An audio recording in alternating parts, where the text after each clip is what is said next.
In 2011, Nokia's CEO made his engineers kill their most promising project. It wasn't betrayal. It was a strategic decision that cost the company $400 billion. In the hands of every student, business person, and homemaker was a stylish phone with an iconic ringtone, the embodiment of simplicity and enduring quality. This was more than a device. It was a global cultural touchstone. For a glorious period, Nokia was the mobile phone industry. From its humble origins in Finland as a paper mill, it had pivoted with breathtaking agility to become a colossus of connectivity. By the early 2000s, it commanded a staggering 40% of the global mobile market. Its logo, the iconic "Connecting People," was not just a slogan, it was a reality it engineered daily. Their phones were legendary. The indestructible Nokia 3310, the business-oriented communicator, the trendy banana phone. They were built to last, intuitive to use, and came in every color imaginable. Nokia wasn't just selling phones, it was selling reliability. It was the undisputed king. But kings, especially those seated on technological thrones, are often the last to see the revolution brewing at their gates. The year was 2007. In a meticulously orchestrated presentation, Steve Jobs unveiled a device that he promised would reinvent the phone, the iPhone. It was a sleek slab of glass with no physical keyboard, and it ran a completely new operating system. The mobile world was bifurcated into before and after. Shortly after, Google's Android platform emerged, offering a similar touch-centric app-driven model to other manufacturers. The paradigm had shifted from hardware to ecosystem. But inside the fortress walls in Espoo, Finland, the initial reaction was a mixture of skepticism and dismissal. iPhones were fragile toys.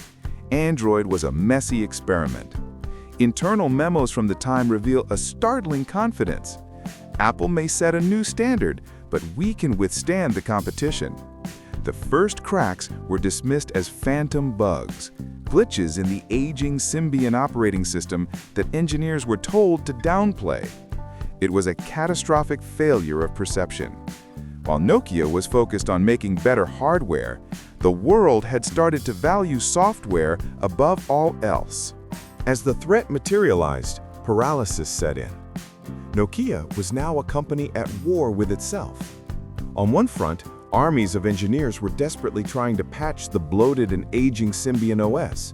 On another, a secret skunkworks team was building MeGo, a modern, promising operating system that many saw as Nokia's true future. But resources were split, and internal politics raged. The Symbian division, a powerful entity within the company, fought to protect its turf. There was a gag order on MeGo engineers. Top management was terrified that publicly acknowledging Symbian's inferiority would spook investors and cause the stock to collapse. The pressure was immense. A top manager was quoted as saying, "The pressure on the Symbian team was insane, but we had to preserve what we had, otherwise the market would collapse immediately." They were trapped in a vicious cycle of their own making, looking in the mirror of competition and seeing only fear, particularly of Samsung's growing might on the Android platform. In September 2010, a foreign savior arrived. Stephen Elop, a former Microsoft executive, became Nokia's first non-Finnish CEO. He didn't waste time. Just 5 months into his tenure, he issued a bombshell internal memo to all employees, a document that would become infamous. He painted a devastating picture. "We are standing on a burning platform," he wrote, "surrounded by innovative rivals who are leveraging their ecosystems." He explicitly detailed how iPhone and Android were devouring the market.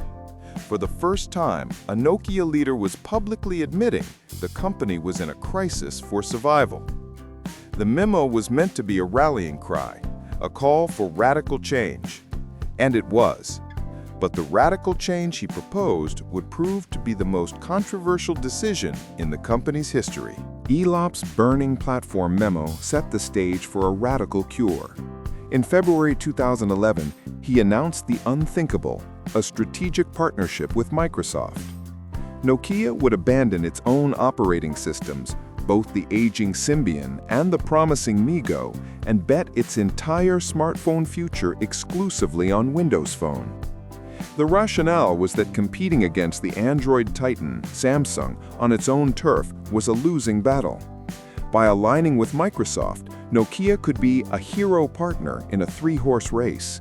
Internally, the decision was met with devastation. Engineers who had poured their souls into MeGo saw their project killed in its infancy. Many called it a death sentence for Nokia's independence. The move was shrouded in controversy, with Finnish journalists and industry insiders whispering about a Trojan horse, questioning whether Elop, a former Microsoft executive, was acting in Nokia's best interests or those of his former employer. Antitrust regulators even briefly scrutinized the deal for potential conflict of interest. It was a breathtaking gamble, a decision to trade its soul for what it perceived as a lifeline. The fruit of the Microsoft alliance was the Lumia line. By hardware standards, they were beautiful, innovative devices with vibrant, unibody polycarbonate designs and advanced camera technology like PureView. For a brief moment, there was a glimmer of hope. Tech reviewers praised the hardware, but the fatal flaw was in the software. The Windows Phone ecosystem was a ghost town compared to the bustling metropolises of iOS and Android. Key apps were missing, slow to arrive, or inferior. Consumers, now accustomed to a vast selection of games and services, simply weren't interested. The bright shells of the Lumia devices were, as one poignant observation noted, like flowers on a sphinx, beautiful, but not alive. Sales were dismal. The hero strategy had failed. By 2013, the unthinkable happened. Microsoft purchased Nokia's entire mobile device business for a mere $7.2 billion, a fraction of its former value. The company that had once defined mobile phones was now a division of a software giant. The story doesn't end with the sale. Nokia, shorn of its mobile business, underwent a dramatic transformation. It refocused on its other assets: network infrastructure, mapping technology, here, later sold, and its massive trove of patents. It became a ghost of its former self, a B2B company, invisible to the public, but profitable. In a final twist of irony, the Nokia brand returned to the consumer market through a licensing deal with HMD Global, a company staffed by ex-Nokia employees. These new devices run not on Windows, but on the very platform Nokia had once feared, Android. They are decent phones, but they are a mere echo in a market now dominated by others. The bitter lesson, whispered by former engineers, hangs in the air. If we had chosen Android back then, we could have been the second Samsung. The king was dead. A cautious, corporate ghost now stood in its place. So, why did Nokia really fail? It wasn't a single bullet. It was a death by 1,000 cuts, a mosaic of fear. Fear of cannibalizing their own profitable Symbian business. Fear of the open-source chaos of Android. Fear of the formidable Samsung. Fear of admitting vulnerability to investors. This fear created a corporate paralysis that led them to make the one mistake a technology company can never recover from. They bet on the past instead of the future. They chose the controlled, familiar path with Microsoft over the chaotic, democratic revolution of Android. The departure of Nokia is like the sunset of the polar sun. It always returns, but never to the same point in the sky. The company remains, but the empire is gone, leaving behind a timeless lesson. In the digital age, the greatest risk is not taking one. Subscribe to Business Obituaries we're cooking up new stories of epic failures for you. Your like helps this channel grow.